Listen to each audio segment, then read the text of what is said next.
Vitamin E ဆိုတာပါလေ Vitamin E ကဘာအတွက်ကောင်းတာလဲ Vitamin E ကိုဘလို့စားတောက်တွေကတစင်ရနိုင်တယ်လေ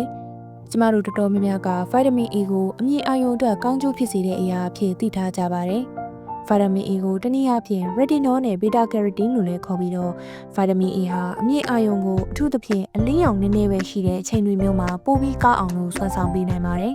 ဒီအပြင် Vitamin E ဟာအသားရည်ရဲ့ဆိုဓာတ်ကိုလည်းထိမ့်သိမ့်ပေးပြီးနှလုံးအသည်းနဲ့ကြောက်ကပ်တို့လိုကိုရင်းကလေးစားတွေဖွံ့ဖြိုးရေးနဲ့ထိမ့်သိမ့်ကာကွယ်ရေးစနစ်တွေမှာလည်းအရေးကြီးပါတယ်။ Vitamin E ချို့တယ်မယ်ဆိုရင် night blindness လို့ခေါ်တဲ့ညချင်းအမြင့်အာရုံချုပ်ရမှုယောဂ၊မျက်ခမ်းဆဲယောဂ၊အသားရည်ခြောက်ကပ်ခြင်းအစရှိတဲ့ယောဂတွေကိုခံစားရနိုင်ပြီးတော့ကလေးတွေမှာဆိုရင်ကြီးထွားမှုနှောင့်နှေးခြင်းဝက်သက်ယောဂနဲ့ကိုယ်ခံအားနည်းပြီးမကြာခဏဖျားခြင်းအစရှိတာတွေကိုခံစားရနိုင်ပါတယ်။ Vitamin E ဟာအသည်းကြက်ဥအကာငါးနိုနဲ့ချီဆိုလိုနှုတ်ထွက်ပစ္စည်းတွေဆာမွန်နဲ့တူနာတို့လိုငါးတွေမှာကြွယ်ဝစွာပါဝင်ပြီးမုံလာဥနီကစုံဥရွှေပြုံသီးတင်မော်သီးတရက်သီးငရုတ်ပွားသီးလိုအသီးနှံတွေမှာလည်းများပြားစွာပါဝင်ပါတယ်။ဒါအပြင်စတိုးဆိုင်တွေစူပါမားကတ်တွေမှာလည်း Vitamin E ပါဝင်တဲ့အသီးဖြော်ရည်နဲ့ဂျယ်လီတွေကိုရှာဖွေသုံးဆောင်နိုင်ပါတယ်။စားတောက်နဲ့ပတ်သက်တဲ့ဘူးတူတာနဲ့အသုံးဝင်တဲ့နည်းလမ်းတွေအတွက် Food Classroom Page ကို Like and Follow လုပ်ထားကြအောင်နော်။